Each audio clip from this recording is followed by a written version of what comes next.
Hello, everyone. Welcome back to Adobe Live. My name is Ellie, and I'm back again with Lily Garcia. Hi, Lily. Hey there. How are you doing today? Awesome. How about you? I'm good. Excited for day 2 of this Yeah.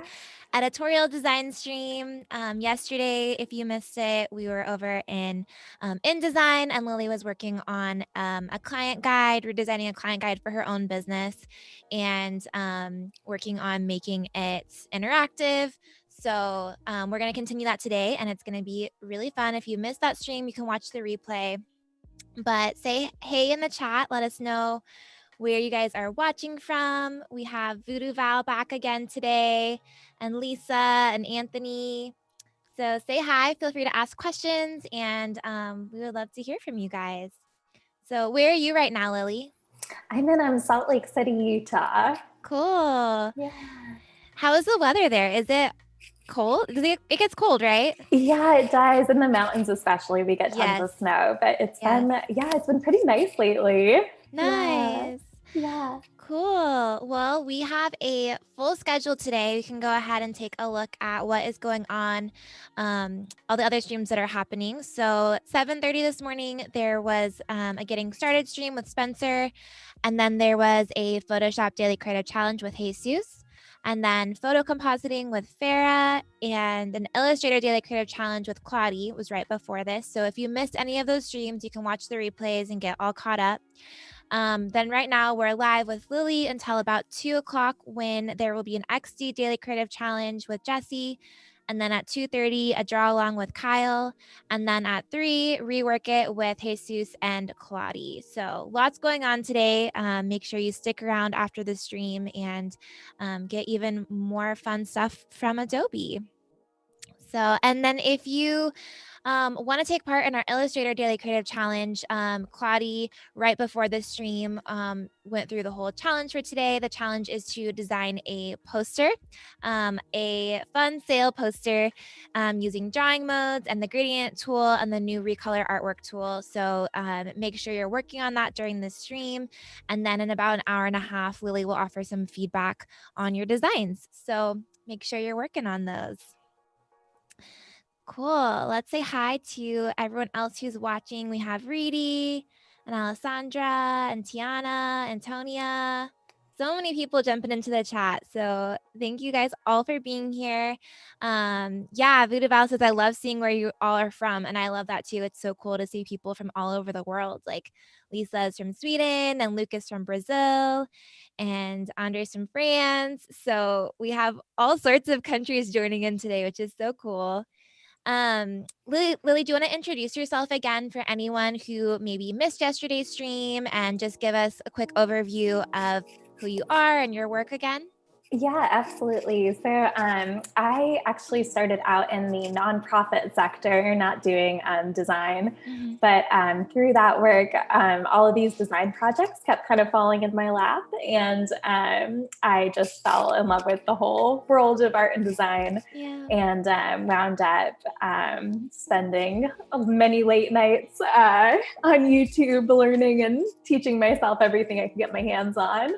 And in 2018, I began working as the marketing manager and graphic design lead for a fair trade company, and got the opportunity to really grow there. And I launched my own business following that, which was super fun. And now I do that in conjunction with working at backcountry.com as a graphic designer. Awesome. It's so cool. We talked about this yesterday, but I think it's really cool when designers are self-taught and something that's totally doable. So that's very inspirational. And then do you want to just recap what you were working on yesterday? And then we can just jump right into continuing that. Yeah, absolutely. So I was started working on this client guide that is something I typically provide to my prospective clients around the time that I give them their proposal, that kind of lays out the types of work that I offer. And yeah, so I have a little introduction section that kind of talks about me and get to know me section there. And then services, and I'm working on the design process now, and going to be going into some more information about like my services and diving deeper into that. And then also I'm going to have an interactive branding section that they can fill in. Cool. Yeah. It's going to be fun. Well, let's get started. And if you guys have any questions, feel free to ask them in the chat. If you're watching over on YouTube, make sure to come over to Behance because that's the only way we'll see your questions and your comments. We'd love to hear from you. So head over to Behance and say hi and feel free to ask questions.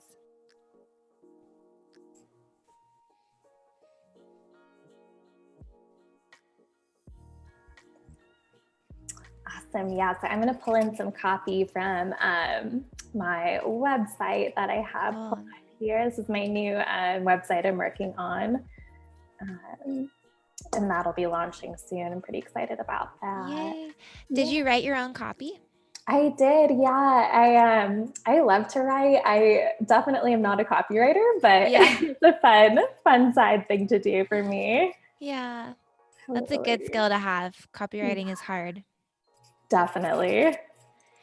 Anthony asked, where are you posting your client guide where clients can see it? So where will this be available for them? Yeah, so I typically send this via email, but I have worked with some folks who use the website Issue, which is, I think it's ISSUU or something like that. Yeah.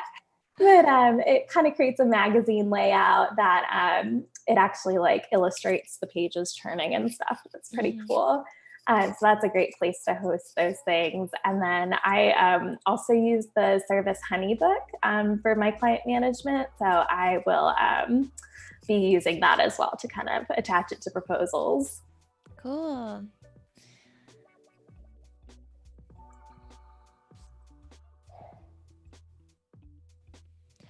So this is the actual copy. Yesterday you just had filler text. Yeah, exactly. Okay, so now you're placing the real copy. Exactly.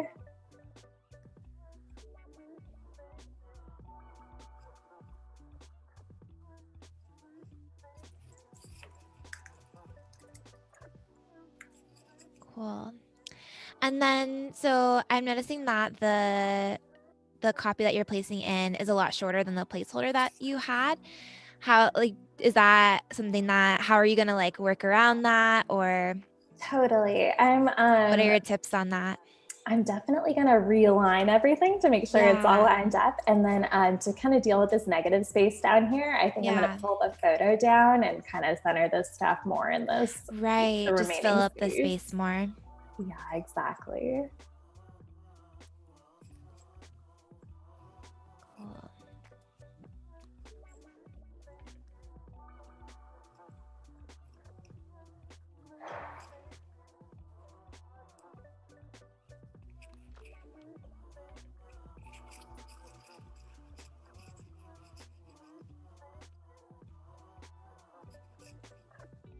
Yeah, so now I'm going to make sure this is all lined up again. Mm-hmm.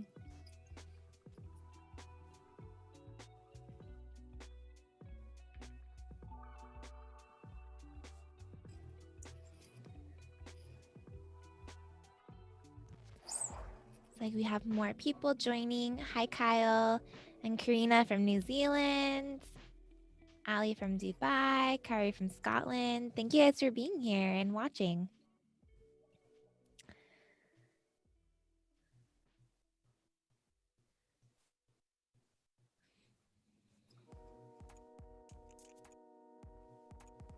Were you just using the align tool to bring those down? Yeah, I used the top align tool so that I could get all of these to line up along this top line here so that they would all have the same starting point. So handy. Totally. And now I'm gonna use the center line for this guy. Okay. Voodoo Val says, Lily, this is looking so lovely. Oh, thank you. I've really been looking forward to this. Me too.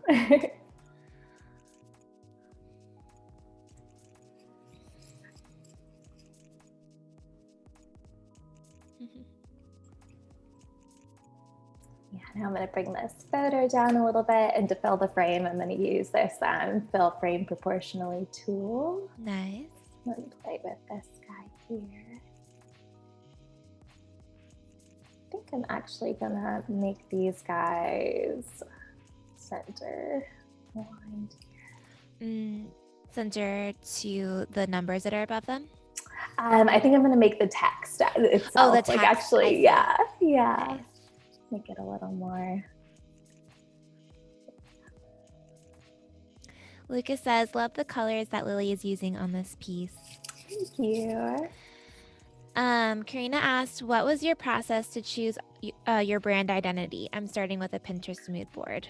Oh, nice. Yeah, I love starting with Pinterest, honestly. I think it's such a great resource to like check out what other designers are doing and get an idea of kind of what aesthetic your eye is drawn to and what you particularly like and align yourself with. So I think it's a really great place to start. So that's actually somewhere that I kind of use as a jumping off point for a lot of my designs. And with clients, I also use that often to get them just kind of get their juices flowing and get them thinking about what they're looking for in their their project. You're multitasking. Yeah. Yeah.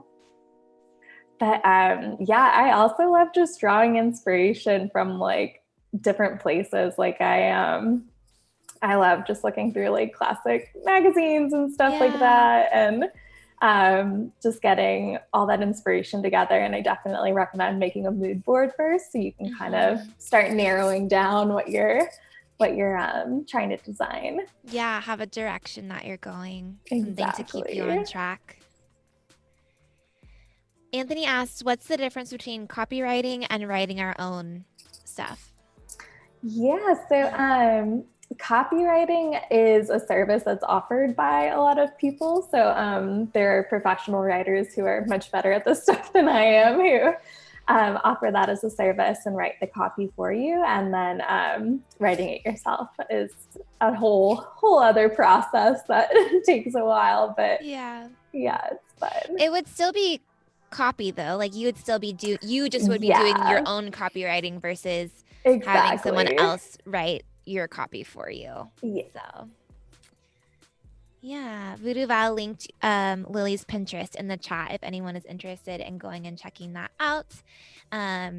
And also we should link her website and her Instagram as well, in case any of you want to go see that if you missed yesterday. Wild Sage Design is her website, and then Wild Sage Design Studio is her Instagram, where you can see more of her work.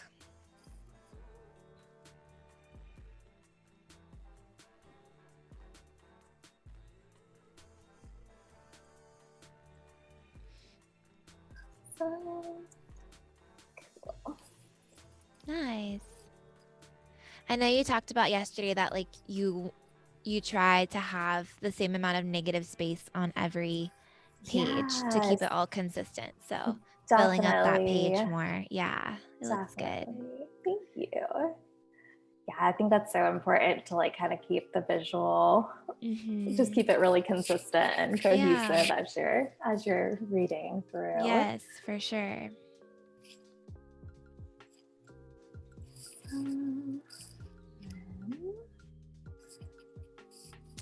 Reedy asked, does everything that you write need to be copyrighted? And what is the pro of doing that? I think there's like copyright as in like a copyright, and then copywriting, I think not like enunciating as clearly. So there's like different things. So copywriting would be like the copy, the words, writing the words for your brand, for your site, for a document like this. And then copywriting, the other kind, would be like trademarking in a sense. But do you have any experience with like copyright writing, and like have you ever copyrighted your work or anything like that, or trademarked anything? I haven't had to yet, but it's I've heard it's like a process that can be quite intense. Yeah. I don't think in general you need a copyright like something like this, you wouldn't really need to. It's like your intellectual Right. property and you would be protected if somebody were to steal it. But it's more of like if you wanted to trademark, like for example, like your logo or something like that. Like I know that, like for example, like my business, we've trademarked our name. And it is a process, but It's an I think important one. yeah, it's Yeah, important because, you know, if somebody else started using it and like they got the trademark first, then like you can't do anything about it. So totally. something to think about. Yeah. Yeah. Reedy says, okay, yeah, I was getting confused. That makes sense. Yeah, they're the same word. It's just like two totally different things. Totally.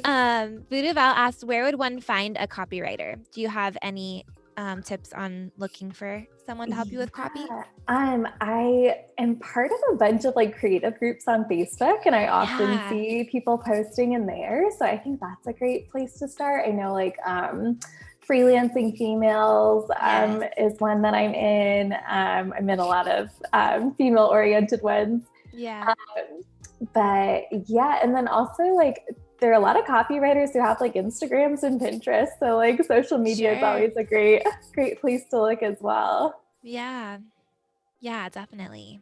And then word of mouth as well, just like chatting with other folks in the field and asking if they have anyone they would recommend, because I feel like that's the total best way to get Yes, get a recommendation. yeah, totally. Yes.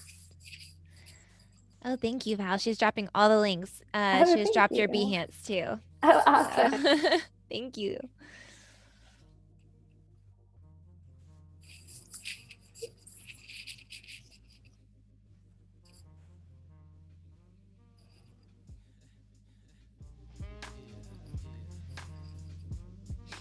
Cool. Yeah. If you guys have more questions, feel free to ask, and then make sure that you're also working on your poster designs so that Lily can offer some feedback in a little bit.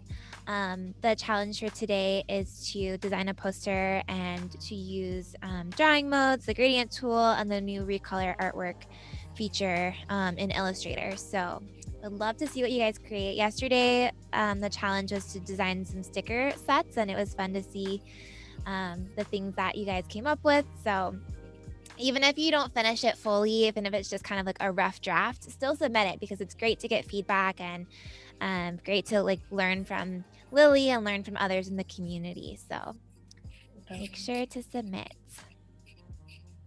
Yes. So Reedy asked, so to be clear, a person who writes copy would be a person who basically writes captions and other taglines.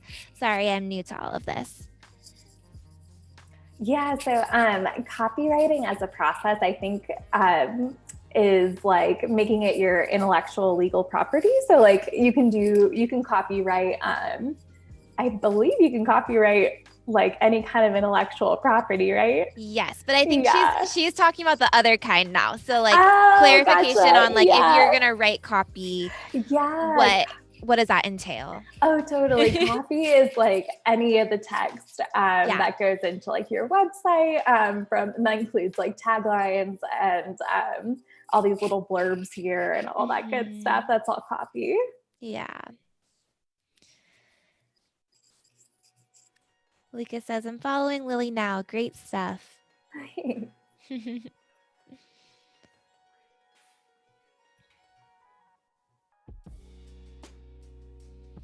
So you're just adding more. This is more of your services that you offer? Yeah, so I went in and added inserted a page in here so that I could add the rest of these guys here. Oops, and I can't count apparently.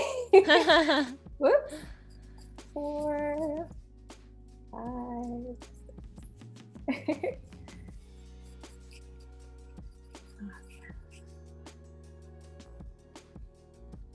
Yeah, Gary says the confusion is real. Yes, it's when you're just talking about it, if you're like trying to talk about both, it can get confusing. Totally. It sounds the same. I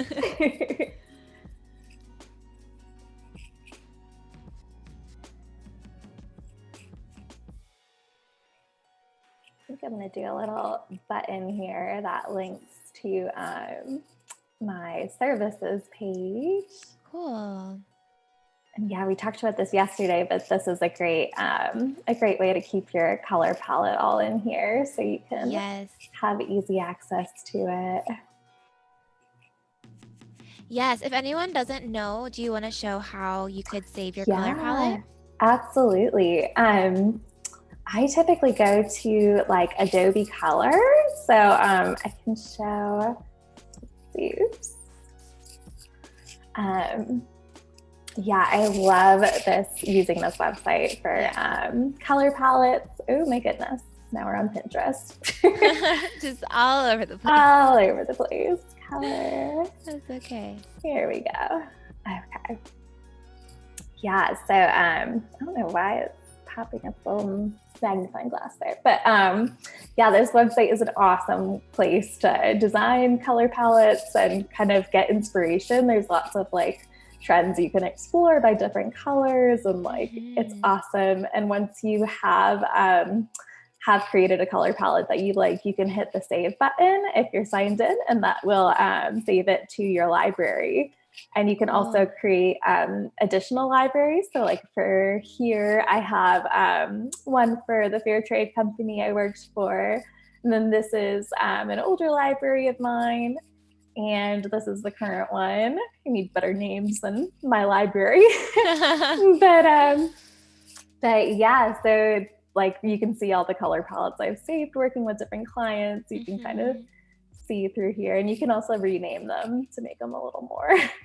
And then you could access them from other programs too, right? So like totally. If you were working in Illustrator on some illustrations that you were going to include in this guide, you could use the same color palette and then jump on over to InDesign and use the same colors in the guide. And it would all be connected and cohesive.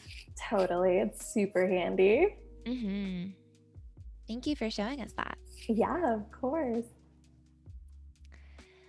Alessandra asked, while using InDesign, do you always work with the visual mode of preview, or do you usually work with the grids and guidelines? The preview mode, I mean, is by using W on the keyboard. Yeah, so it kind of depends for me. I prefer the cleaner look, especially because you kind of get the helpful little guides here. But I do, if it's like something like a catalog where I'm laying out a lot of product and stuff like that, then I definitely do recommend using that tool. Yeah, when you have to be a lot more precise and you have a lot more like columns that you're trying to line up. Yeah, that makes sense. And then this view is just like less distraction and a little bit simpler. I can show for people who don't know what that looks like. This is the normal one, so you can see the outlines of everything. Yeah. And then what I was working in is preview. And that's especially great too if you need to make sure that you, like if it was going to be printed and you needed to make sure that you leave that margin and everything to be able to have that guide set up is great. But in this case, this will just be online mostly, so it's not as essential. Exactly. And this is this a color box that you drew out? Okay. Yeah, that was just a little rectangle that I grabbed from over here. Use the rectangle tool and then build it in with this orange color. Nice. And then I added some text on top in my font. I'm gonna center that.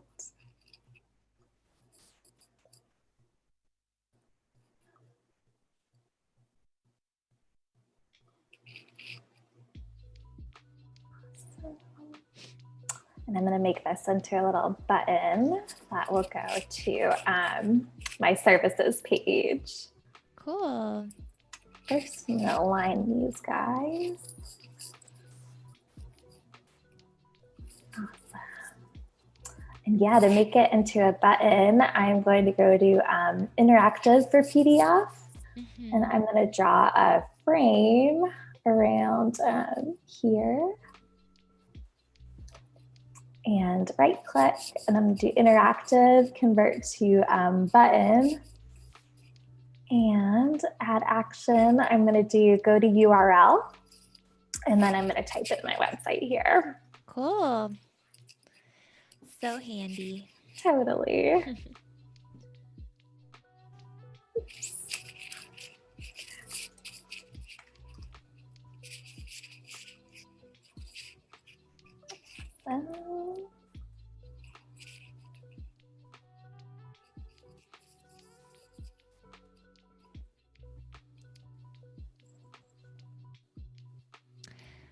So would you recommend having, like, if you're going to design a guide like this, having less information in the guide and then more on your website so that when they click out, they'll get, more information? Or Totally. I think that's an yeah. awesome strategy because then people are kind of getting like, you give them a little taste, and then if they want more, it's there for them and it's available. But Yeah. you're not overwhelming people who aren't going to want Right. to read it. And then also you're getting straight to the kind of point with everything. Yeah. So Yeah.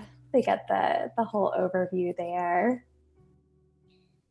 Awesome. Alessandra says, I'm currently in university and all of my professors are so keen on using the grids, but I find it so tedious. Yeah, it's Yeah. tough. I think it's kind of one of those things where, who was it? Was it Picasso? Somebody who said that you have to kind of learn the rules to know how to break them. I feel like grids are kind of like that. Like it's good to learn how to use them, and sometimes they're super important. But then you can also break and bend the rules when it works for you, and knowing them will help you to like break them in the best way. Totally. Jack asks, how long does it take to make a picture book? So something like this, how long would it typically take you to make? Yeah, something like this. It kind of depends on whether, like, if I have to write copy and do all that, that kind of takes a long time. Oops, I didn't mean to put that there.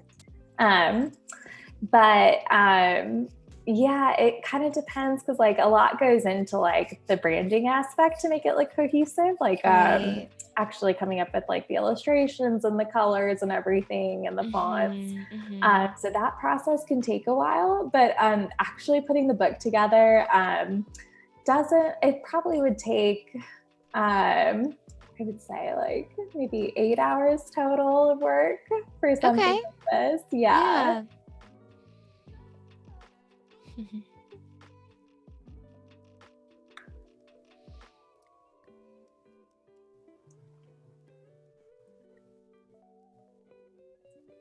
Do you want to show how you placed that photo? Yeah, totally. So here I'll go back over here. So I did file, place. Okay. And then chose the photo that I want to insert there and placed it here on the page. And then I'm going to resize this box here because I want it to be about half the width. Yeah, you could do, of course, whatever size you would like, because you can fill that frame up however you'd like. Right. And then I'm going to go back to essentials, and I'm going to fill that frame. And if you double click on here, you can actually like drag where the photo's positioned. So you can change like where the photo falls on the frame. Right. And resize it too as well, right? So Oh, if totally. it's like Yeah. you've made the frame really Do small, like this. you could like bring the image down so more of it will fit in the frame. Exactly. Cool. Yes, Vudival says we'll be going over the challenge entries in about an hour. Check out the challenge tab above the chat for more details. We want to see your posters that you guys are designing and working on. And if you missed Claudia's instructions for the challenge, you can always rewatch that stream if you're interested in learning how she did everything. It's a super useful stream. Wow, Jack says, our boss asked me to publish a 48-page picture book in 48 hours. Oh, dang. Yeah, that's a fast. lot. Yeah. Crazy.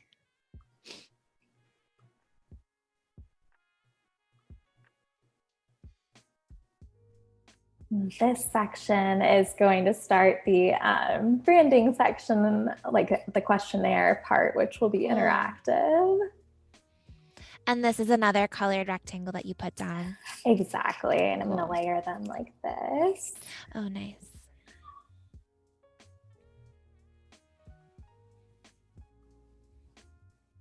And then I'm going to draw a text box here, and I'm going to do branding. What word should I use? Branding. I feel that I used on the other one. Branding questionnaire. Yeah. So this is my form that I use, but Okay. I want to take the majority of these. This one was filled out by one of my photography clients.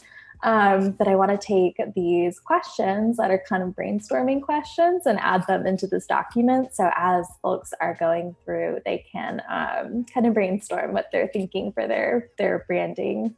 Nice. Yeah.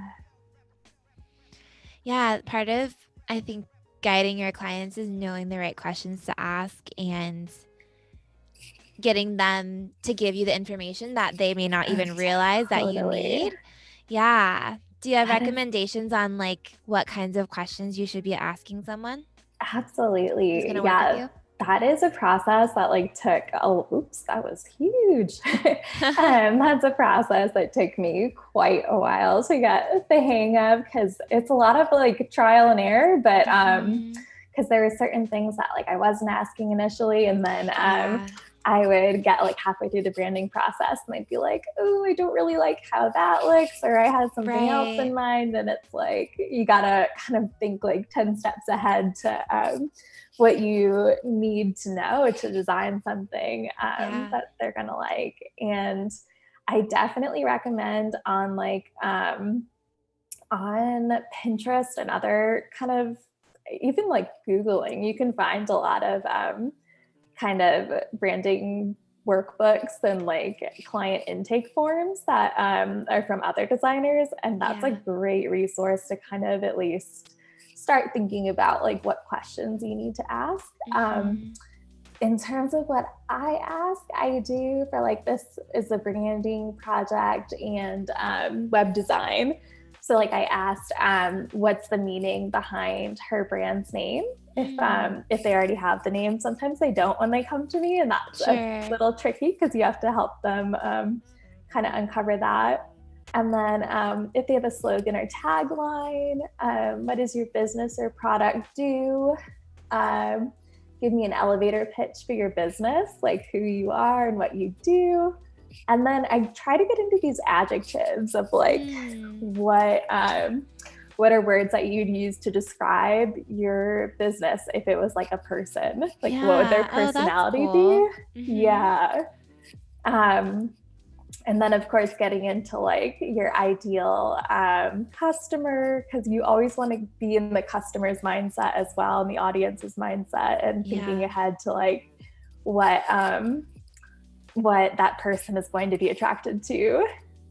And like messaging, and also asking for some websites they admire. And then I get into like the structure and everything. But yeah. Cool. It's a little overwhelming for some folks at first, but it's such an important process to like really take the time to think through all that stuff. Yeah, absolutely.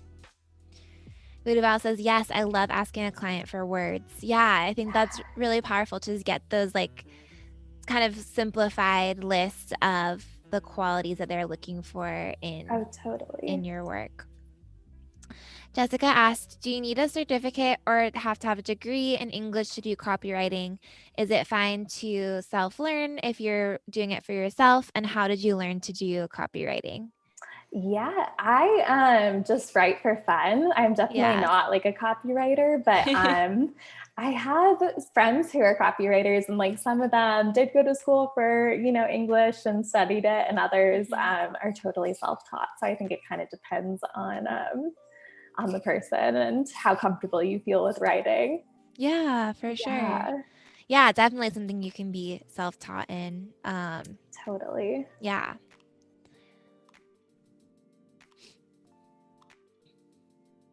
Cool. Great questions, you guys.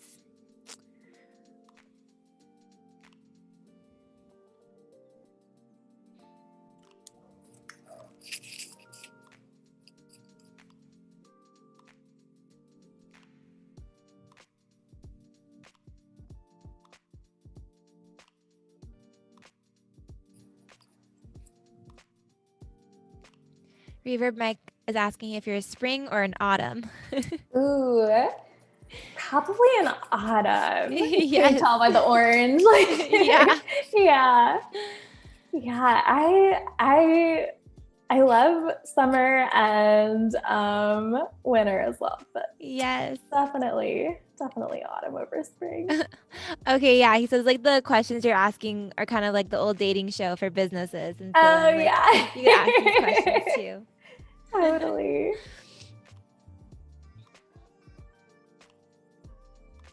Yeah, it's so important to try to get as much information as you can before Oh, going for into a project, even sure. to see if they're a good fit for you, because not every client is going to be the best fit for Totally. working with you.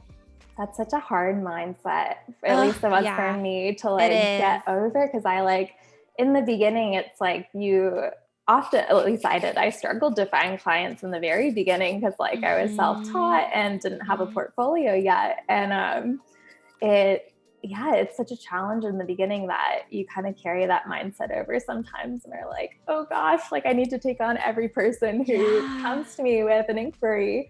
But it saves a lot of heartache and headache to really kind of choose your niche and like zone in on that so you can work with your kind of ideal customer who's going to align with your design style and your values and all that good stuff.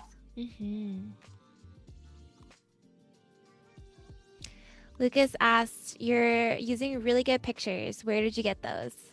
Oh yeah, these are from, it's a group called, I think it's Moyo Studio. It's Moyo. And they do really great styled stock photos. And then, so I use them a lot. I use like Unsplash and stuff for if I need something that's like royalty free and that's an easy place to go. But I also love Adobe Stock. There's so many great sites out there to get stock photos off of. Abby asked, do you find it easier to sketch out your idea first or just go straight to InDesign and start designing? Yeah, that's a great question. It totally depends on what I'm doing.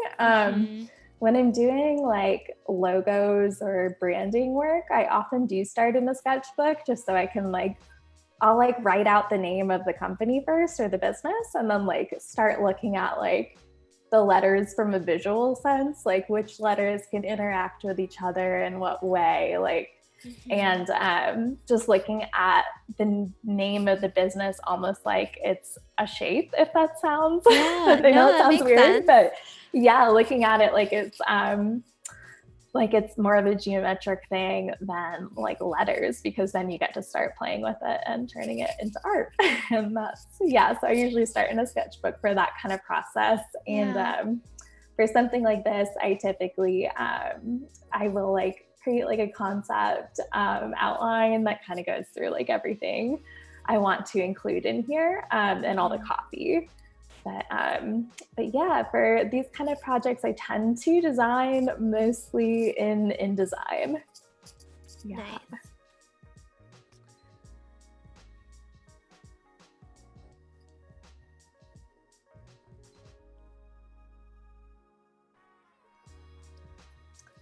I'm going to do something a little more interesting over here. Okay. This is your outline of your process, right? Exactly. Okay.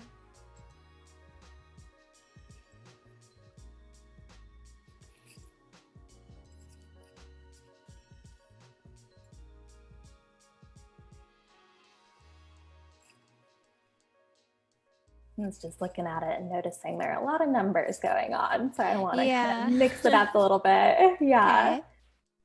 And make it a little more visually interesting. I think do a color bar here and layer that under that beige. Do some bright pink.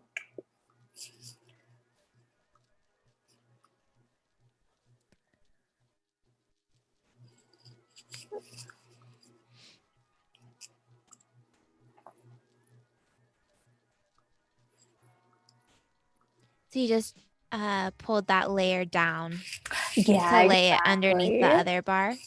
Exactly. I love playing with like the layers and seeing like down here.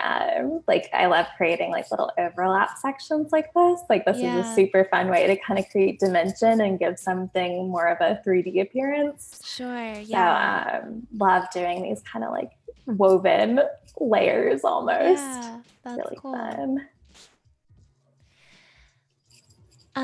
What is the name of the font that you're using? I believe Alessandra asked this, so tell me if you want a different font name, but I believe it's for the list that you have there. Oh, this one here? Yeah, this is called Sundays, and it's a really great font that I got on Creative Market. Nice. That's one of my favorite places to find fonts. Cool. Maybe also, can you share the name of the one that you used for the design process at the top?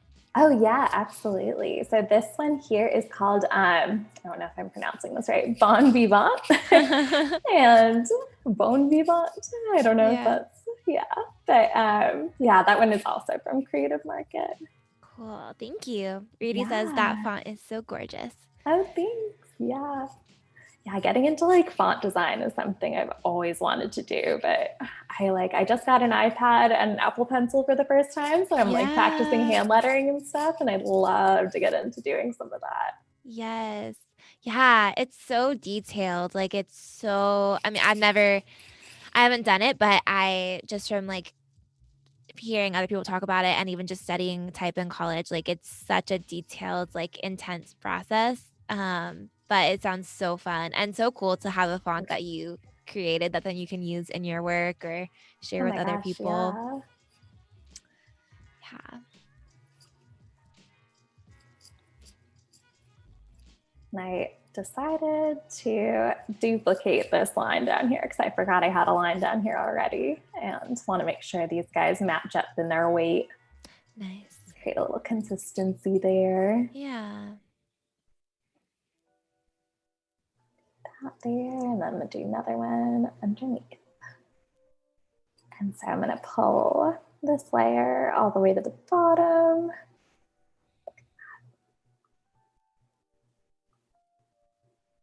Voodooval asked, how do you spell that last font that you shared? This one here? Yeah.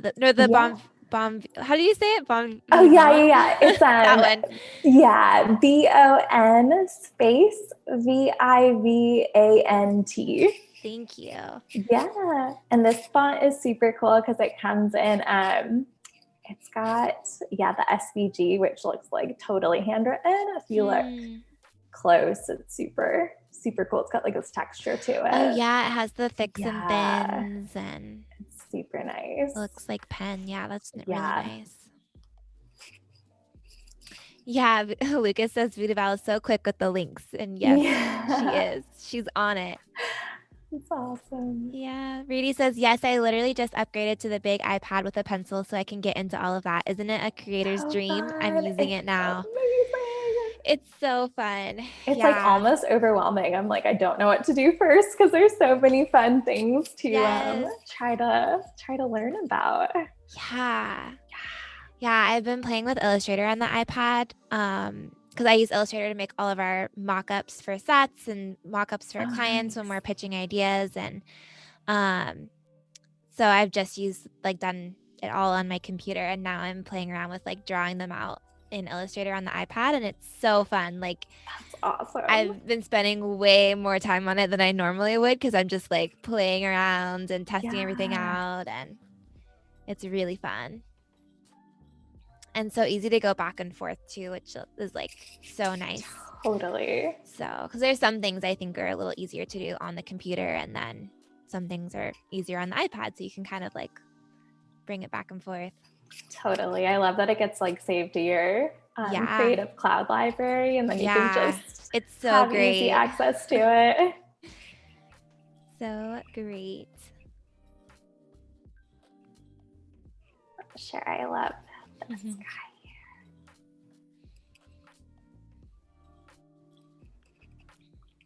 And this is one thing I was talking about yesterday. Since I do design completely in InDesign usually, it's like, it's a lot of playing around for me. Like I love just kind of like pretending like it's a scrapbook or collage and just like making the elements work together and playing with them until you get the look you're going for. Yeah, for sure. Awesome. So I think I'm going to add a page here to my website here as well. Can you show us how you add a page? Oh yeah, absolutely. So to add a page, you're going to go to pages, and there's a couple ways you can do it. So like if you want to insert a page before like page 5, you can right click on the page and do insert page here. And you can also duplicate a page, which is super helpful if you have the same layout on like multiple pages. It makes it so much easier.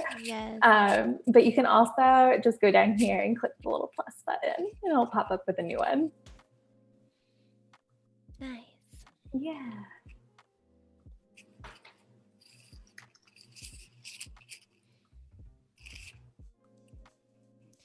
If you guys are just joining us, Lily is a designer. Sorry, Lily. No worries. I was like reading something at the same time. So then I was no worries at all. Lily is a designer at Wild Sage Design, and she's working on redesigning her client guide that she sends to clients who are interested in working with her.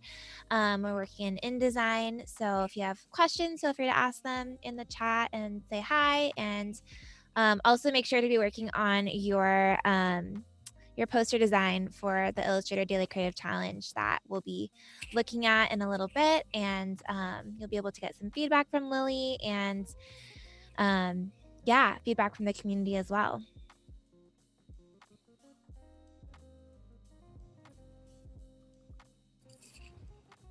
Yeah, and one thing I find super helpful when you're designing like a document like this, and I mean, even like in web design and other things too, is keeping consistent with your font sizes as well as your font choices. Right. So like instead of like you don't want to vary like size 12 next to like size 14 maybe, because that's a little too close. Sure. But like sticking to kind of a set size for different things. Like all my body copy here is all size 10.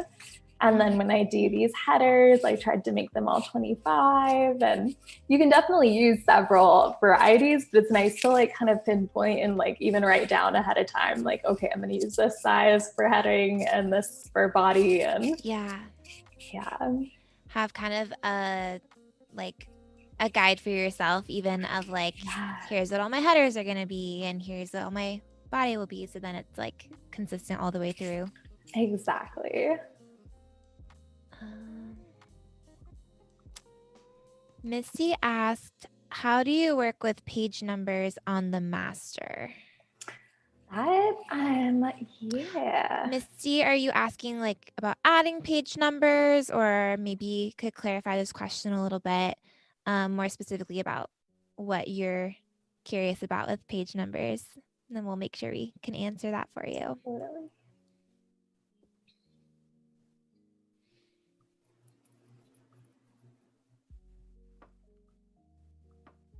Yes, and Voodoo Val just dropped the link to join the Discord to share your challenge entries.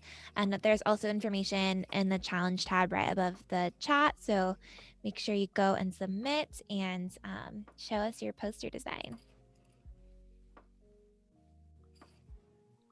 And if you're interested in learning other programs too, there is a Photoshop Daily Creative Challenge that runs in the mornings. And then right after this stream will be an XD Daily Creative Challenge. So great way to get to, know other programs as well and learn how to do different things in those. So, okay, adding a page number. So Missy asked about adding a page number to like say you're designing a book or something and you needed to have those page numbers, Yeah. how would you add those? I am not completely sure. I think I haven't ever designed a book or anything like that, so I haven't had to do that yet. Let's Yeah, pull the chat and see if anyone totally. has some input on adding page numbers. I know I've done it before, but I haven't worked in InDesign in a while, so Yeah, I think that's I'd have to open it up and like go through the menus, but I can't remember the exact place to get to it. So let's see what the chat has to say.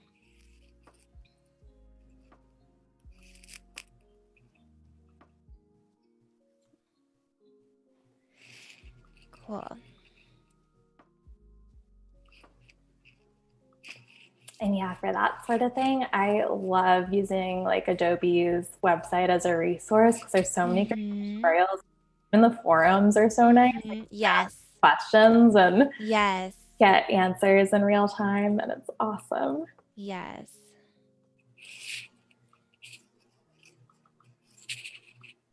Yeah, super great resource.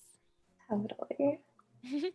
Yeah, Alessandra says, I always have to Google it every time I need page numbers because then I forget how to do it again. Yeah, that's how I am too. Like if I don't use something every day, then I always have to like look it up again. Same. Yeah. Yeah, Ariana says the same thing. There's a symbol you put on the master that generates the page numbers, but I always have to look it up. Yeah.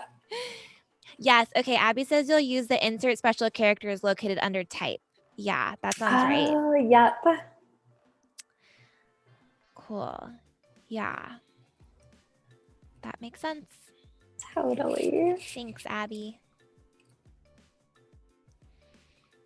That's one of my favorite things about like the Adobe suite is that there's always like more to learn. There's always so many tools that like and yeah, like working for backcountry, like I've learned so much just from like my colleagues because like we all have come from different kind of backgrounds and we all have different skills, and it's so fun to like connect and learn yes, for sure. from each other. Yeah. And different ways to do the same thing too. That's why watching the streams are so fun too, because you can see other designers maybe doing something in a way that you wouldn't have thought of, or some like a new way that you didn't know. And so then you can, try that out and see how you like it, or maybe it works better for a certain situation. So exactly. Oh, cool. Monica dropped a link too in regards to page numbers. Thank you, Monica. I'm going to check that out after because I do not remember that. I know I did it once with a catalog I was working on, but yeah. Yeah, I used to work for a magazine, and so it was always like we always had the page numbers. Yeah.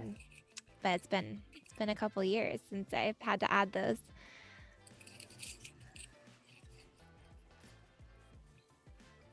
Bring this down to the corner.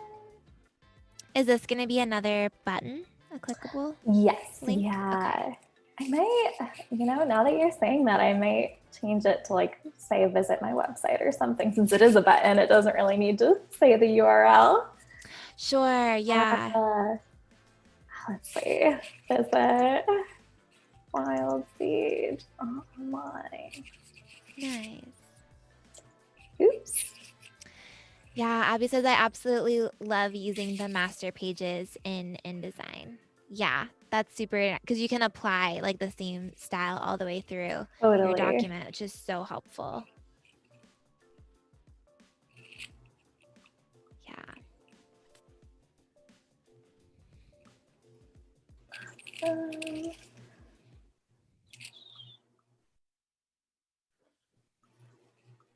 I'm just going to draw a frame on top of this and right click, and I'm going to go to interactive and convert to button. And it's popping up all the way under here. Oh no. There it is. Awesome. Yeah, and then I'm going to do type button actions, go to URL, and Wild Sage Design.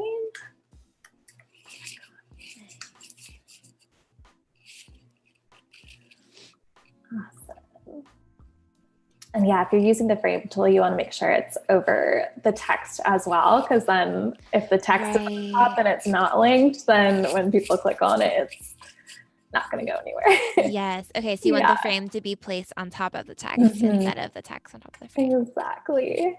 You can also convert like shapes to a button. Like if you have like a rectangle here and where to fill it. Oh, that's aggressive with the rest of the colors. Then you can convert to a button as well. So if you have like a shape that you want to link to something, or even like a little PNG, like I used to work for an online magazine, and we used to do this little mouse symbol that was next to all the links.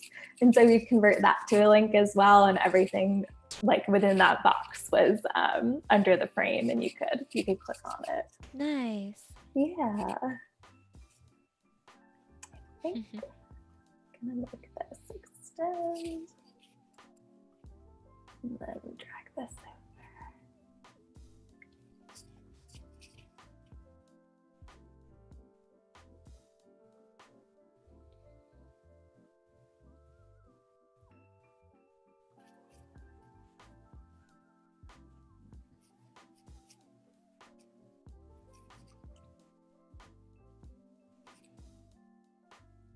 Yeah, it's always so funny how like you could have a total plan in mind and like know where you want to put everything, but then you put it there and like I don't know, like I'm always like thinking of new ways to arrange things. And like I said earlier, just like playing with the design and trying to get it to the best place possible.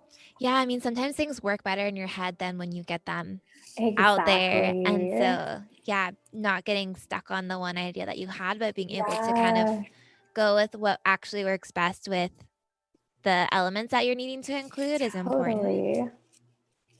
And I think that like happy accidents are also awesome. Like if you accidentally put something somewhere and it looks great, that's also awesome. Yes, for sure. All right, so I am going to start with these forms here. So I'm going to start with this question. Bring it down here.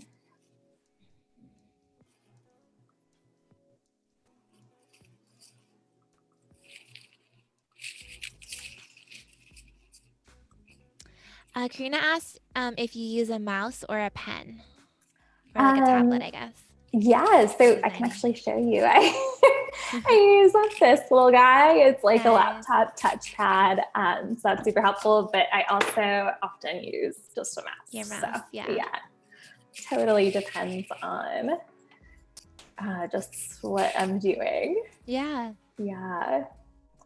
Typically, I prefer to use the trackpad just because that's what I am used to, and that's what I learned design on.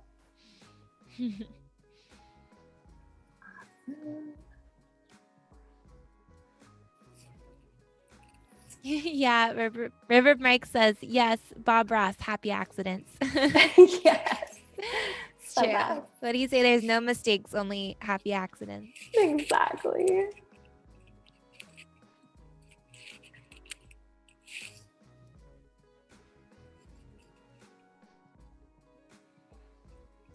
And so here I've just drawn a rectangle and added a stroke to it here, so it's outlined.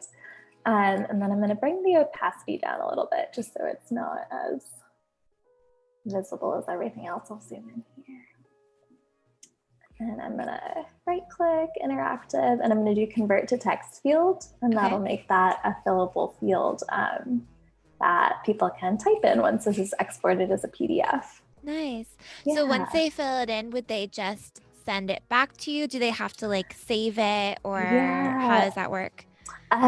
So you would have to save it as a new document, I believe. Okay. And then when they send it back to you, it'll have all of the information. Exactly. Totally.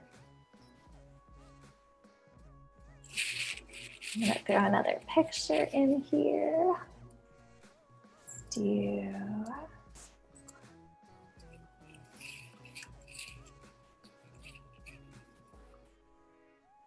Oops. That's another thing. The layers in InDesign, this is more of a early on technique, but like they're, or not technique, but thing to know. Yeah. They, on the different pages, the layers are arranged by page. So like you can drag a layer to here and it'll show up in your panels when you're on that page. Right. But it won't show up if I go to like this page and click on this and then go to my layers. These are all the layers for this page. So it totally depends on the page.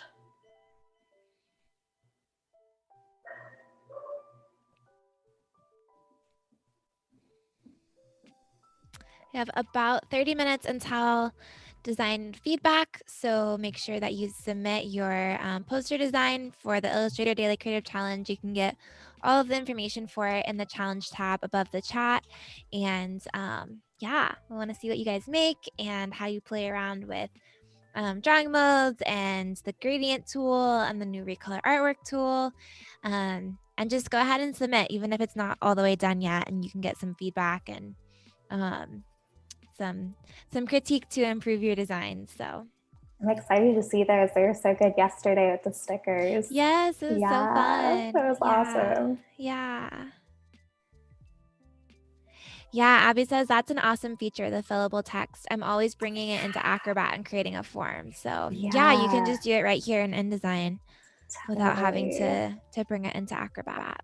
It's super handy. And you can also do like check boxes and all sorts of stuff like that, which is awesome. Yes.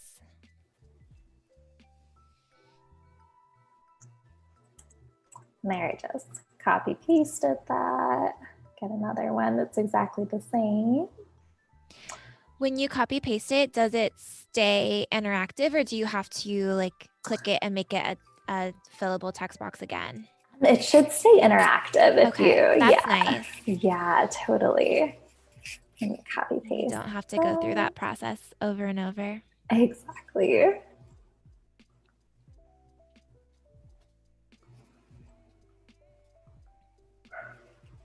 Alessandra asked if there's InDesign for iPad yet. Do you know? I don't know. No. I don't think so. That'd be awesome though. Correct me if I'm wrong, but I don't think so. That would be so fun. I know that like Illustrator is new right now. There's Photoshop for iPad though, Photoshop and Illustrator. Yeah. So yes. I also love, we talked about this yesterday, but Fresco. Yes. Yes. Fresco is really fun. Yeah. I know I need to play around with it more. I haven't used it that much, but it's a really fun tool. Very relaxing. It's so like so soothing. Totally. I love doing the watercolors on there. So fun. Mm-hmm.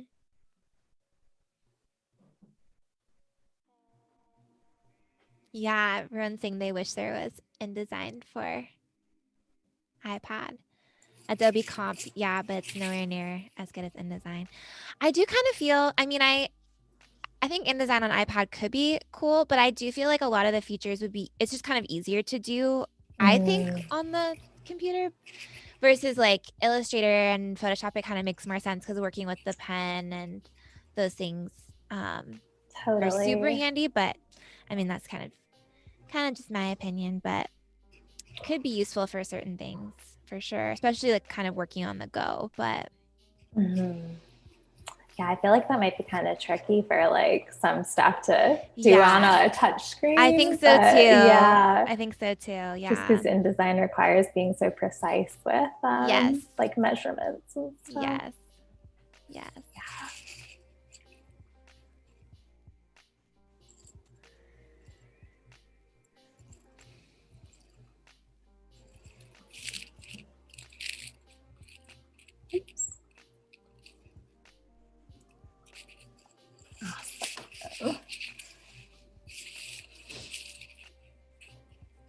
So you were able to just change the color of the text boxes as well, kind of like you would change a regular rectangle? Exactly. Okay. So I just clicked on here and I originally had that dark orange stroke on it, but I changed that to none and then came up to fill and just picked a color, and then I made it a little bit transparent because because yeah, it's I wanted it to be a little bit lighter. Yeah, I like that because then everyone will be able to see it. It'll be more obvious that they're supposed to type something there. Totally. Yeah, CF Designer says, I think InDesign might be too complicated, at least a full version. All the embedded photos and such too. That's a lot for on the go. Yeah, I kind of agree. I don't know if it would work that well on the iPad, but yeah, it could be fun to try if it was an option, but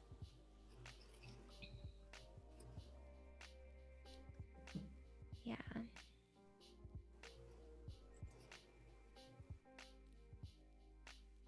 Alexander says, I literally just downloaded the new Illustrator app like 10 minutes ago. Oh, nice. Let us know what you think. It's so fun. It's amazing. Yes. There's some, I believe there's some live streams that, if you go back, show working on the iPad. So if you're wanting to learn it, you can kind of get a good sense for what you can do. It's pretty cool. It's so nice. Like I have this old tablet that like attaches to my computer and like it feels so disjointed, like trying to draw on something that's on your desk and then seeing it appear on the screen as opposed to like on the iPad when you're just drawing. It's so nice. Yeah, it's very nice. Oops. Forgot that was a button.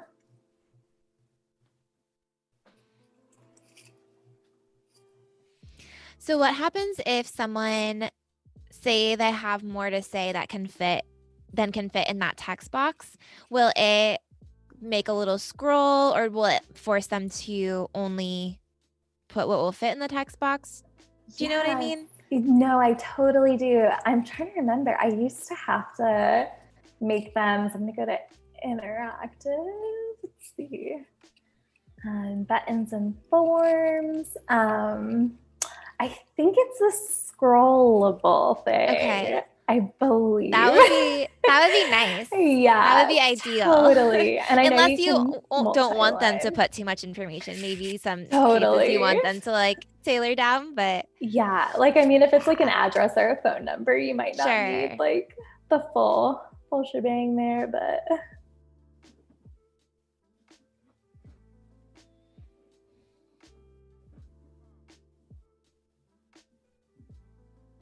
Oh, nice. Yeah, Anthony says, I just live streamed from my iPad on Illustrator yesterday. Oh, fun. Cool. That's awesome. Super cool.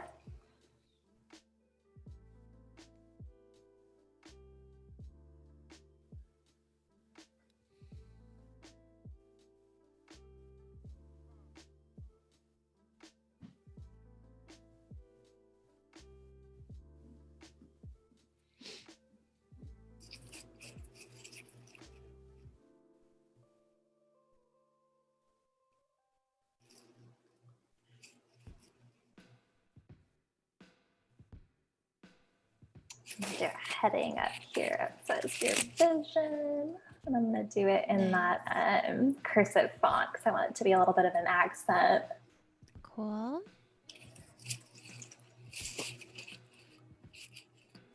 Yeah, the Bon Vivant font also comes with a serif that's super pretty. Oh, nice. Yeah, it's got a bold and just regular, but it's a super pretty font. You can kind of see, I'll zoom in. But yeah. Nice. It's a fun little pairing. Yeah. Yes, we are going to be back in just 2 minutes, so hang on there, guys, and we'll be right back.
Okay, we are back.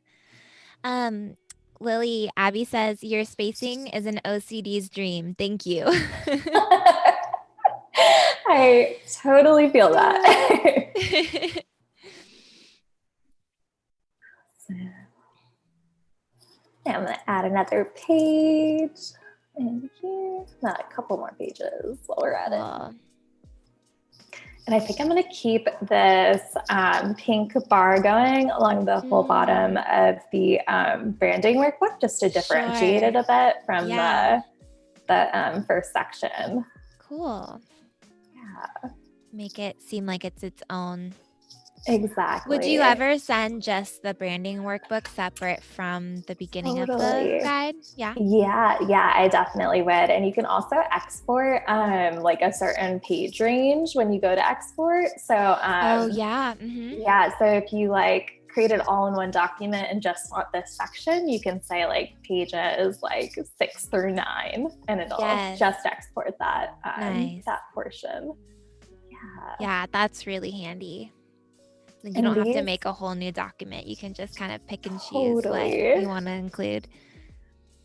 And these fillable forms are such a fun thing if you're a designer to offer as like a freebie, or even if you're not a designer, like you can do like workbooks or like guides. Like if you're a photographer, you can do like a wedding planning guide. I know I had a client who did that as a freebie, where like you could brainstorm about your wedding, including what kind of photographs you wanted. And it's just a great little way to like get people to your website.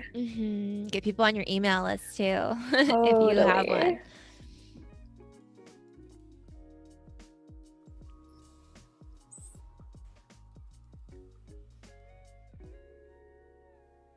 Cool. I have about 15 minutes, 17 minutes until we will jump over to design feedback. So keep working on your posters and get them ready so that Lily can offer some feedback. Let's see, pictures.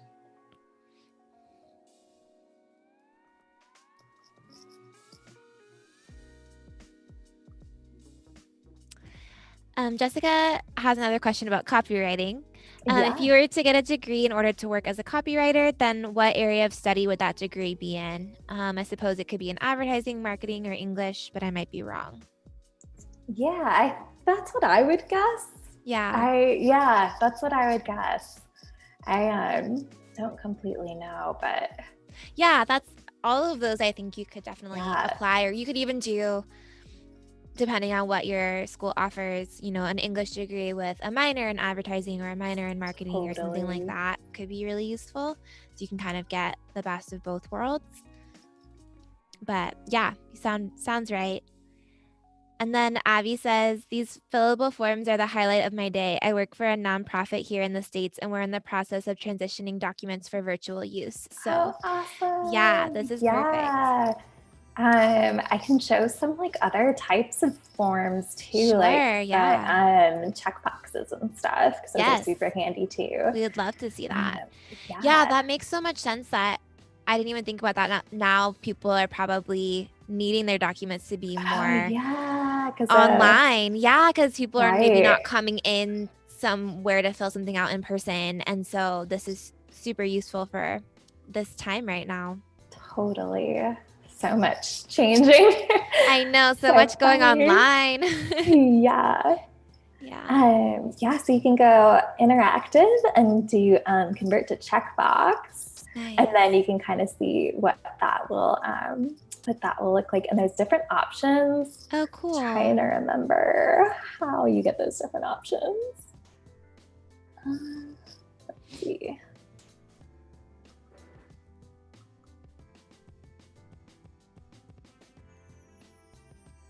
I know there are different options, but you may have to explore that. Yeah. Maybe another Google. Totally. Yeah. And there's also really cool options on here. Like you can do like required printable, means that obviously when you print it, it's going to show up. Yeah. And then like selected by default, then it'll show up as checked immediately. Okay. But you can kind of decide what you want for these guys and what you want it to look like initially.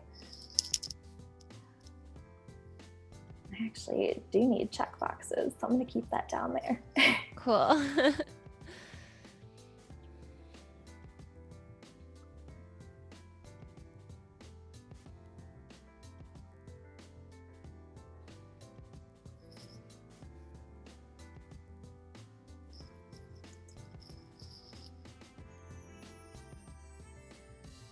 Oops. Yeah, Anthony says, I just wish these Adobe live streams and creative challenges were part of my college credit.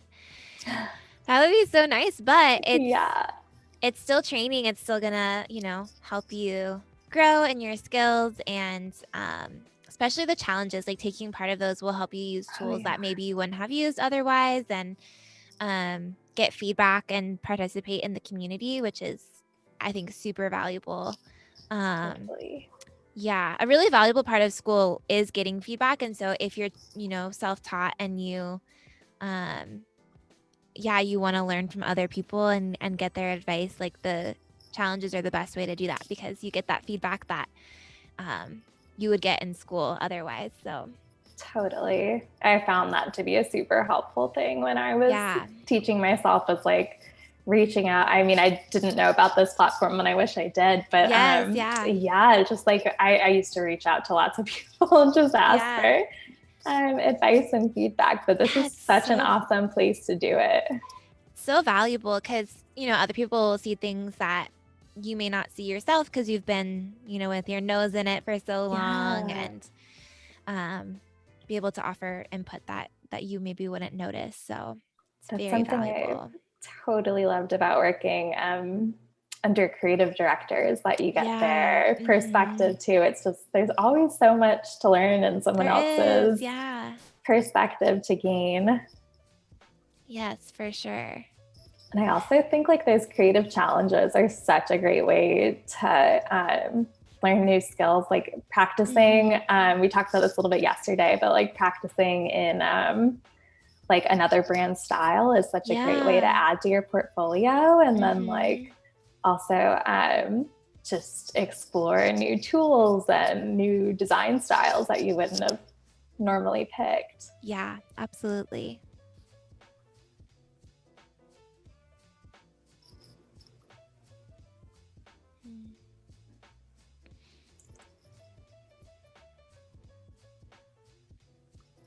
Did you just eyedrop the text? I couldn't see what you were doing for a second. Yeah, Command Z to. You just copied and pasted it.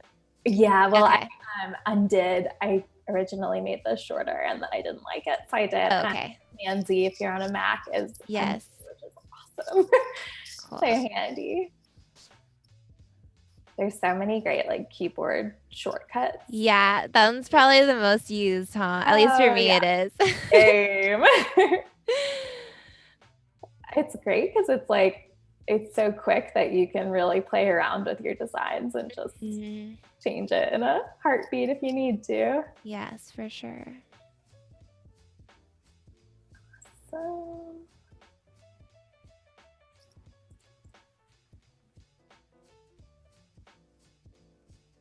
I think I'm actually going to copy one of these. It's the same width. Nice, yeah. Keep it all consistent. Exactly. Yeah, even though it's not on the same page, those little details make a big difference. Yes, totally. It's like stuff that people don't, I mean, I feel like if you're not a designer, you might not even notice it, like on a conscious level, but like it's the whole thing together. It's like, there's just something visually that like clicks, even if you're not a designer, that you know. For sure. Yeah.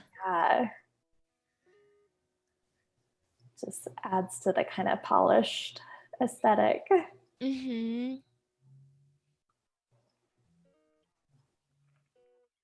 think I'm going to put these check boxes on the next page because that would be a lot to fit on, on this page. Exactly.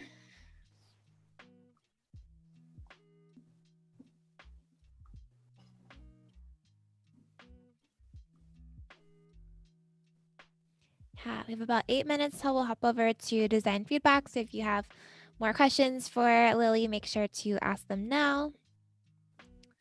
Anything you want to know about design and InDesign and her process.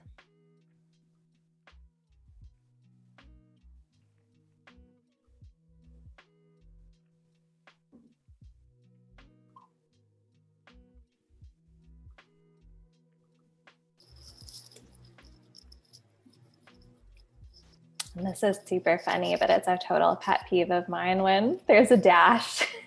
I always drop to the next line because I don't know, just working for a magazine at first, that was definitely like, that was one of our big roles.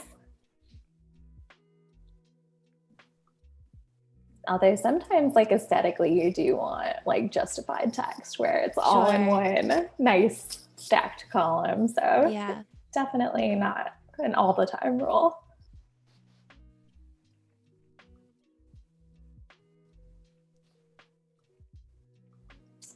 I'm gonna make this a little smaller since it's an example and not part of the question.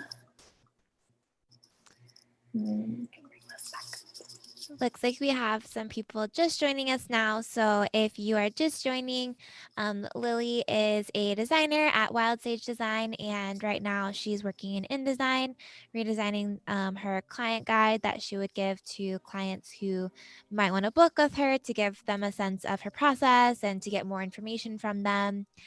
She's making this PDF interactive so they can fill in these text boxes and click links and click check boxes. So yeah, thanks for joining us. And if you have questions, feel free to ask them in the chat. Alessandra asked, how do you know when a project is fully done? When I first started designing, I always wasn't satisfied with an end product, but that over time has changed a little bit as I've become more confident in my style. That is like such a good question. Something I still struggle with. Like, no, it's totally a challenge. Like, especially I'm a total perfectionist when it comes to work. So like, it's so hard to like look at something and be like, because you can always think of a million different things you could do, even if it's not like necessarily an artistic improvement. Like it could just be a different style or a different way to do it. And so it's tricky, but I generally work on things until I like feel satisfied with them, where like I'm looking at them and feeling generally more content with them than I am like wanting to change things, I guess. Sure. Yeah. But no, that's still something I totally struggle with. Yeah, it's hard. Yeah, that's one of the nice things too about like getting feedback, I think, because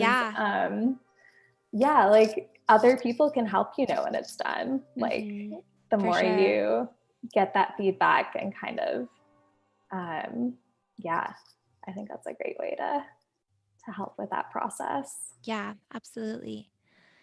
Alessandra says, I would sometimes find myself focusing on small details that don't even matter in the full spectrum. Yeah. Totally. As you learn and practice, I think you get better at kind of discerning what is important and what's not important. Exactly. Michelle says, can this be embedded on your website? And if so, will it still be interactive? I don't know if it would still be interactive. That's a great question. I think it depends on what you're using to embed it, because there's some like PDF readers that you can use to embed. But I know you can definitely embed a PDF on a website. I just don't know if it would remain interactive. I think you'd have to make sure whatever program you're using to embed it allows for that. Yeah. Jessica asked if you were able to watch any of the streams for Adobe Max this year. I did not, but I would love to. Yes. That sounds awesome. Yeah, if we can link that in the comments, I'd love to check that out. Yeah, Max was all online this year, which was super cool. Right. Yes. Yeah, it was so accessible because, you know, if people aren't able to travel or aren't able to afford it, normally having it online was really cool. So yeah. That sounds awesome. That is one thing that's like been almost kind of nice. Not that there's a lot of nice things about pandemic, but like it is kind of nice to that like some of these things have become online and accessible to people who like wouldn't normally be able to afford like a plane ticket or something. Like it's nice that you can, other people can check that out. Super cool. Yeah, for sure. Yeah, thank you, Val. Just drop the link into the chat. So if you want to check it out. Awesome. Thank you. Adobe.com/max is the link. So yeah. And here I just distributed those. I can show that again. That was can you show that? That's a really handy tool. So to do this, I created like 4 of these boxes and then copy pasted them. So so it wouldn't take as long as duplicating this a million times. But then I want these to kind of come all the way down to about here. So I'm going to bring one of them down to the bottom there and select them all. And I'm going to make sure they're all in line with the align tool. And then I'm going to come over here and grab this button, which is distribute vertical centers. And that will distribute them all between this top block and this bottom block evenly. So handy. It's so nice. Yes, it saves so much time. Exactly. I'm going to drag this down here so I can put a little title on this. Michelle says, I've always avoided using InDesign because of the lack of knowledge, but I'm starting to find out how many ways InDesign can be used. Thank you. Oh, of course. It's so fun. It's a great tool. I definitely recommend learning as much as you can about it. Yeah, for sure.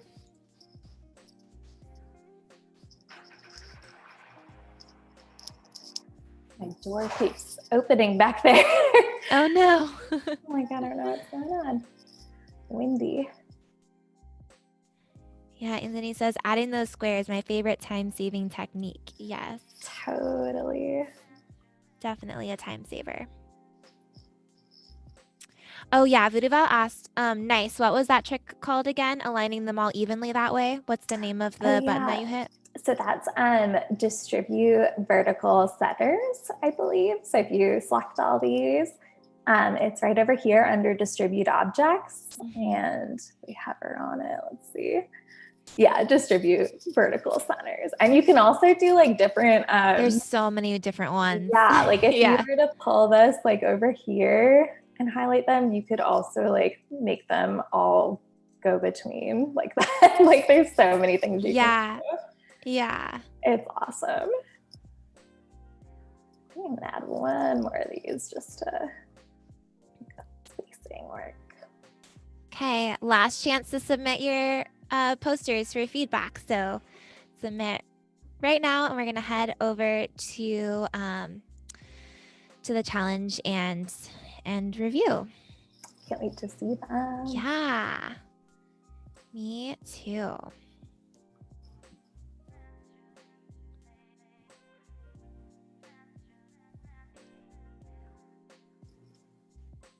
Gotta remember all these adjectives.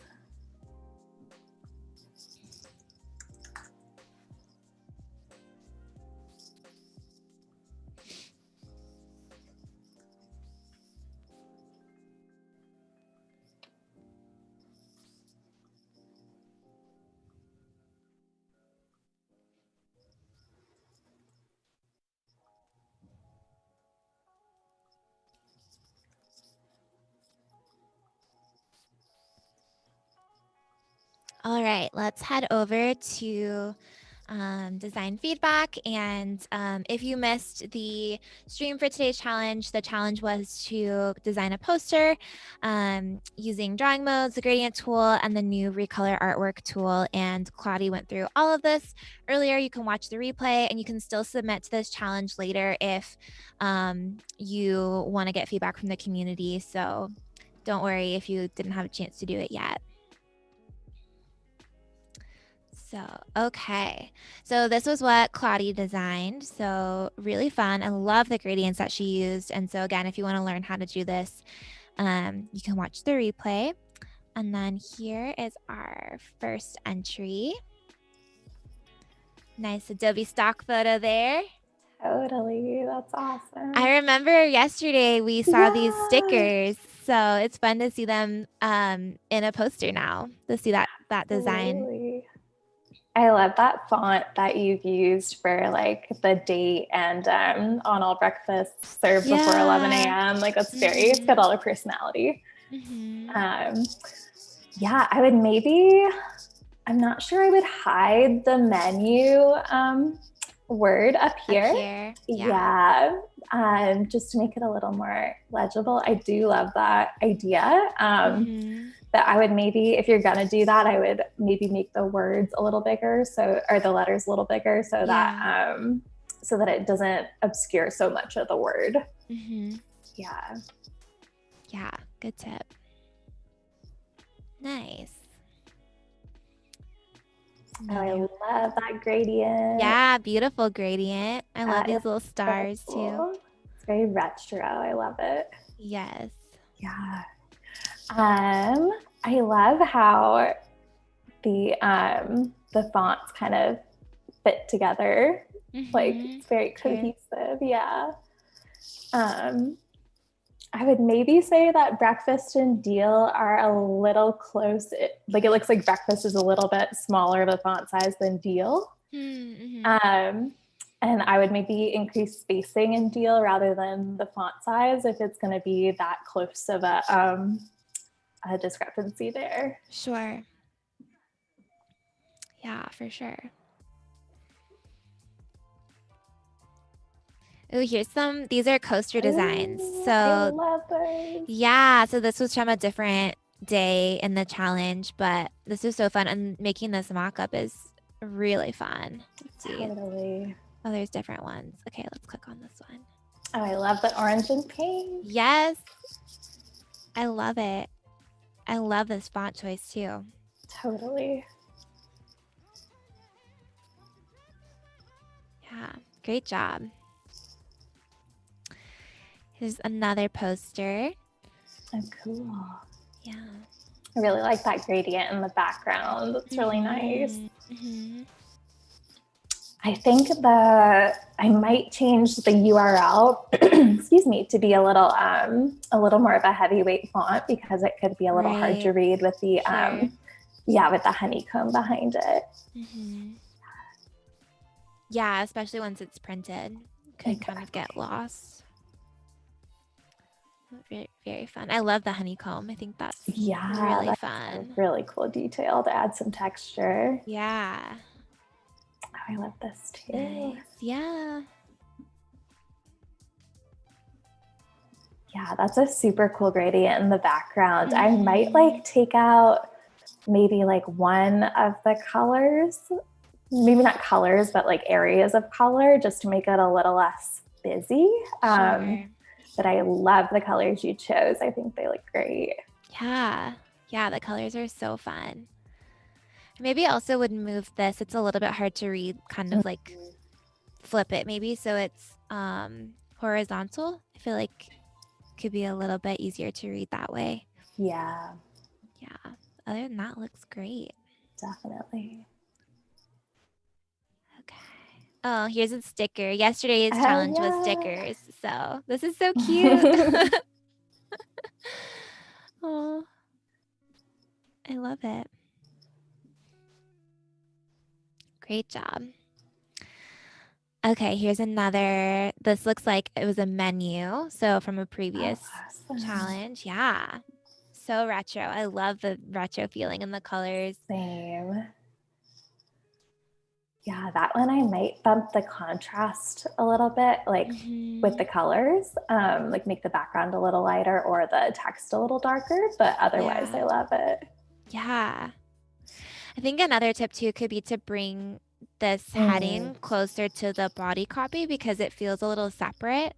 And so I think it'll be easier for people to know, okay, this body copy belongs with the espresso beverages and this one is for the food. If they're a little bit closer together, kind of more grouped. Definitely. It's really, really fun.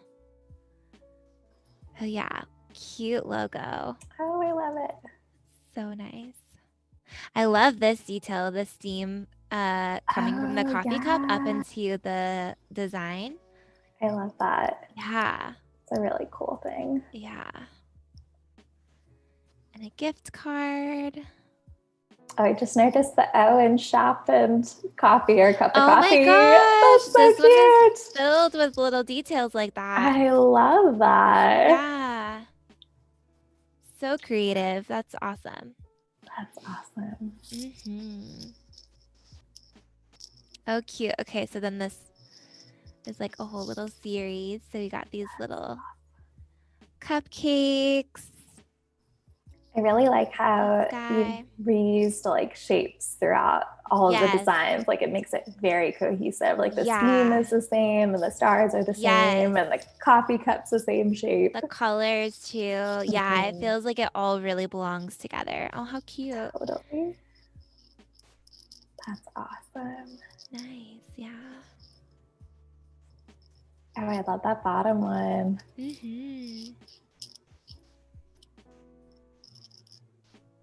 Yeah.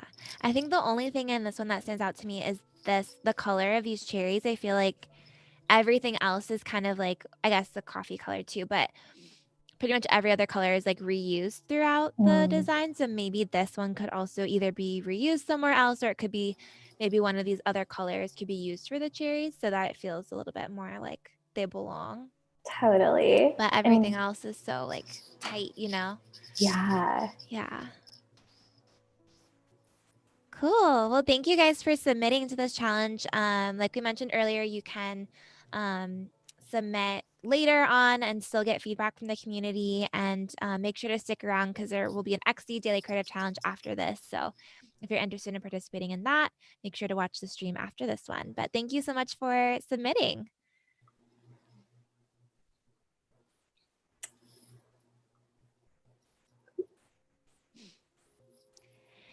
We have a little bit more time with Lily, so make sure to ask questions.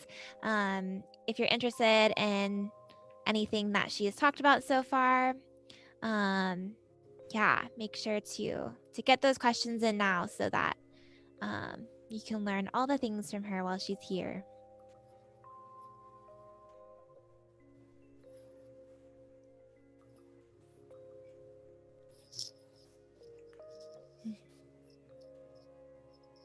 Yes, Vidabel says, well done, everyone. And I agree. A lot of really good submissions today. Definitely. So now you're adding the check boxes, right? So these would be... Exactly. Yeah, and I'm just duplicating this text here because, yeah, to keep it consistent, but I'm gonna obviously change the word out. Yeah, sure. Yeah. Yes, just under 20 minutes left. So if you have questions you want to ask, get them in now. Otherwise, you might regret it later. You can be like, oh, I wish I had asked Lily this one thing.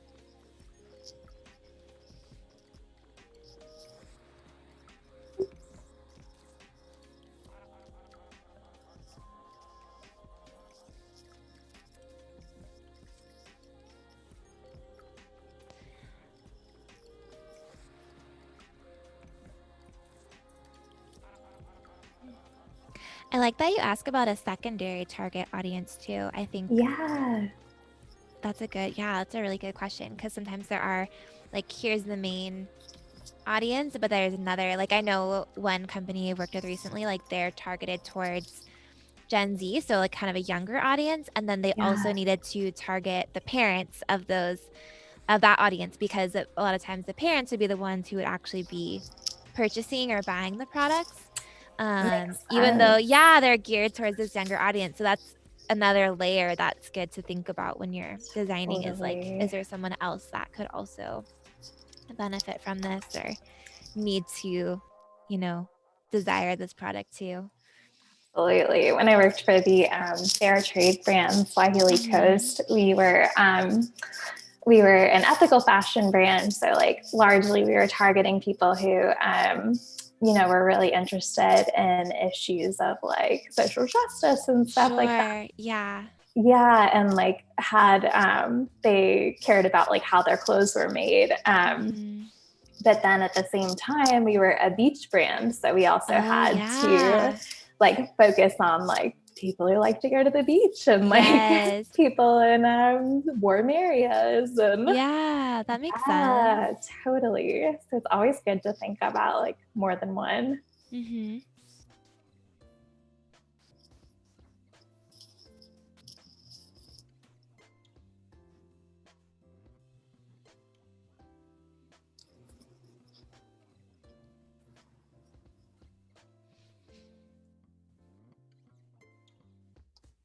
I think I'm going to add a picture into this page. Yeah, fill up that space. Totally.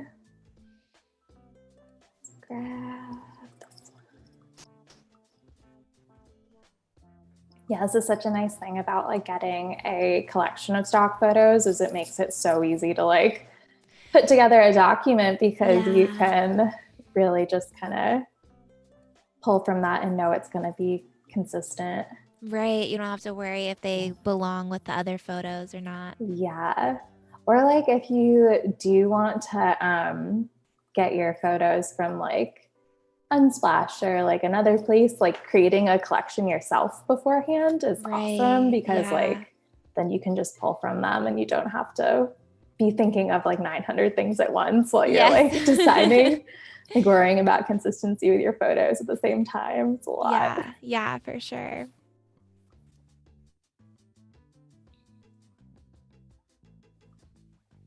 I love that photo with the curtain behind the table. Yeah, isn't that cute? It's really cute, yeah. Like the texture of it. Yeah.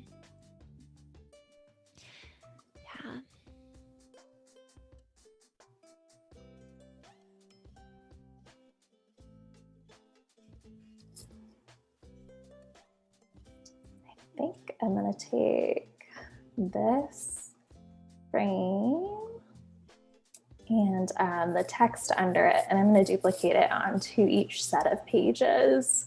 Okay, so that website. Yeah, a website click through on all of these pages. Exactly. So I'm going to copy that, paste it down here. Yeah. Nice.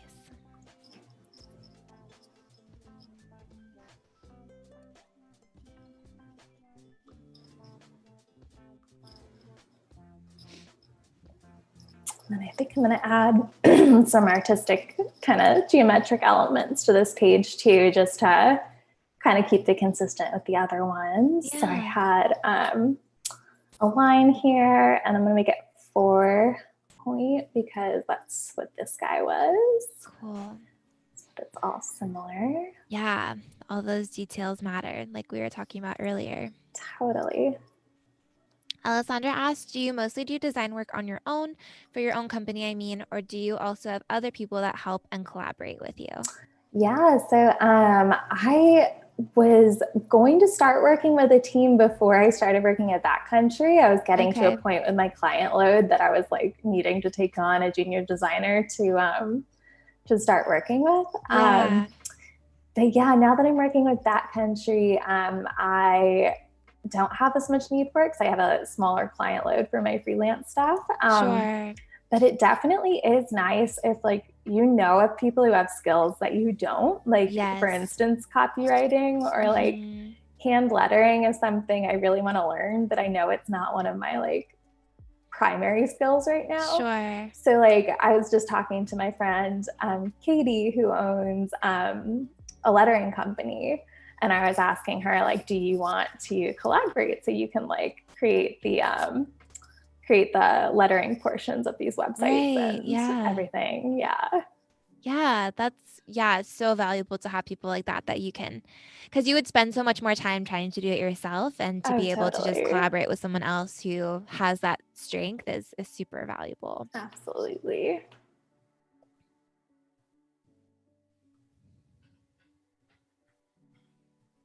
Nice. I love these little lines. They're looking so fun. Thanks. Do one vertical one here.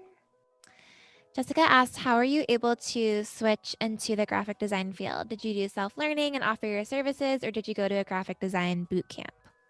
Yeah, so I am totally self-taught. I learned largely through like Adobe Classroom in a book and like online stuff. My parents are both, my mom's an artist and my dad's an architect. Oh, wow. Yeah. Yeah, so I've like got creative people all around me, which is awesome. But yeah, graphic design is not something any of us had done before, so it was kind of a new adventure. And yeah, it's been fun, but it was a lot of online learning and books and library and all that good stuff. Yeah, that's the great thing about design, though, is that you can, and there's so many resources online and more popping up all of the time. So, oh, absolutely. Yeah.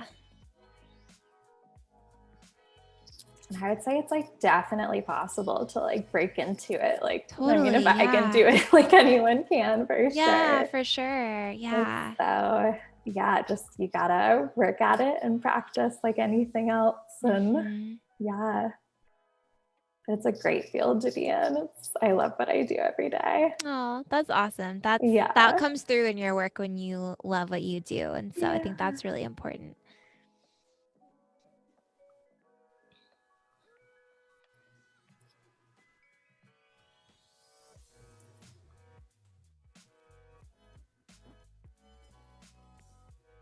I'm gonna take this one off the page.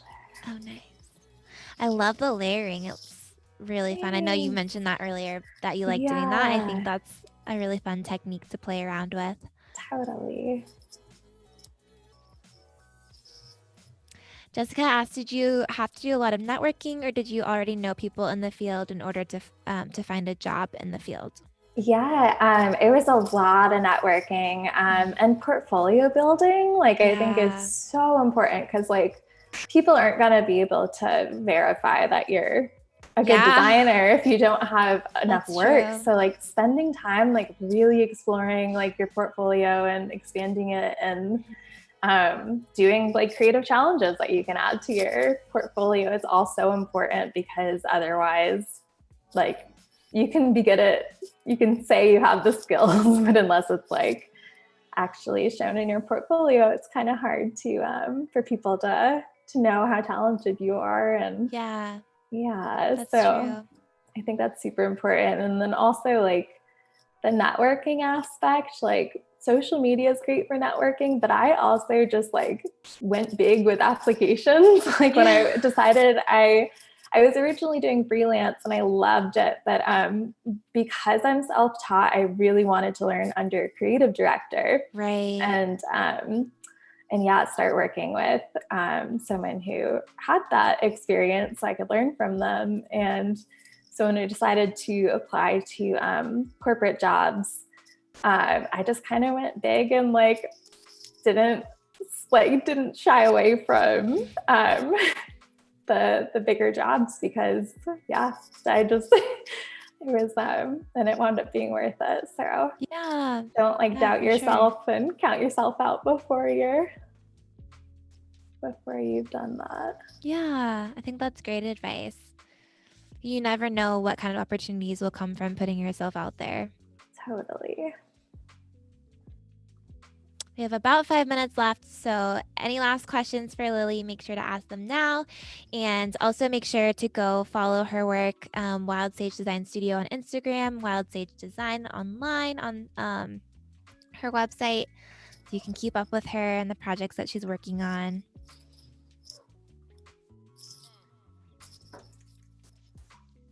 I love adding like little accents in like this. just to give it some visual contrast with the serif and the sans serif. A little bit.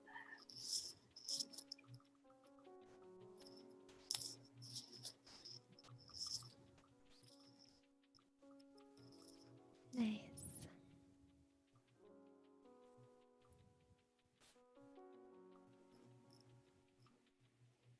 Yeah, I like it coming off the photo like that too, because it makes it look even more handwritten and, you know, less perfect. Yeah.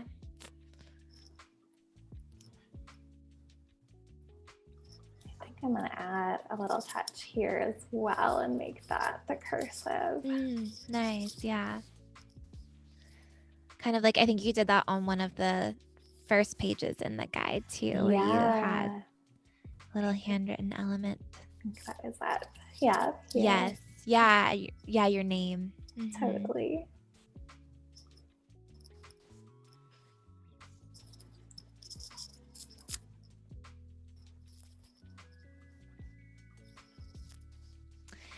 Jessica asked, what things did you do when you were self-learning? Were you watching YouTube videos, reading books, taking self-paced classes, listening to podcasts? Yeah, all of the above. Podcasts are awesome for like learning new skills, but I found it a little trickier because like I'm very visual and not being able to like see it in front of me was kind of tough sometimes. But there's this one podcast called Creative Pep Talk, which is by Andy J. Pizza, I think his name is. And yeah, it's fantastic for like creative inspiration and just like learning how to like deal with issues that come up as a creative that you wouldn't necessarily expect, and for sure, how to get through those hurdles. And but also lots of books, blogs, YouTube, Adobe's resources, forums, friends, pretty much anything I could get my hands on. Yeah, there's so much. And I think the more different resources you have, the better. Like you'll just learn more and more. And don't be afraid to like ask is one of the big things I learned. Like there were a couple times where like I would see a designer do something and I'm like, how did you do that? Like just ask. Like they're probably more than likely very happy to talk to you. So yeah, that's great advice. Yes, Vuduval says we have just a few minutes left here, but please stay tuned for the XD Daily Creative Challenge coming up next. Yeah, there's several more streams coming up today, so make sure you stay watching, and especially if you want to learn about XD, this will be a great resource for you, and you can participate in that challenge and learn new skills. So definitely stick around.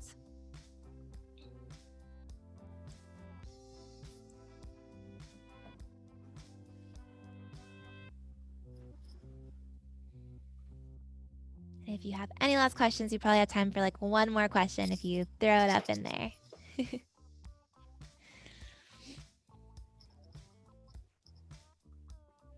You got through a lot today, Lily. I know. I'm excited about it. Yeah.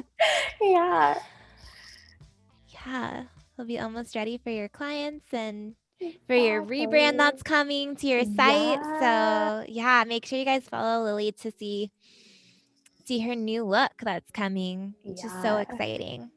So fun. It's always an intimidating but fun process. Yeah, I think we were saying yesterday it's like the hardest to do that for yourself, but totally, it's really important, and always feels good to get a refresh. Oh, totally. Especially because like as you evolve, like your talents evolve and your skills evolve and your brand evolves, and it's just good to stay current. Yeah, for sure. Cool. Well, we are all done for today. Thank you so much, Lily. Yeah, thank you guys. Yes, make sure to go give her a follow and stick around for lots more coming up on Adobe Live, and we will see you guys later.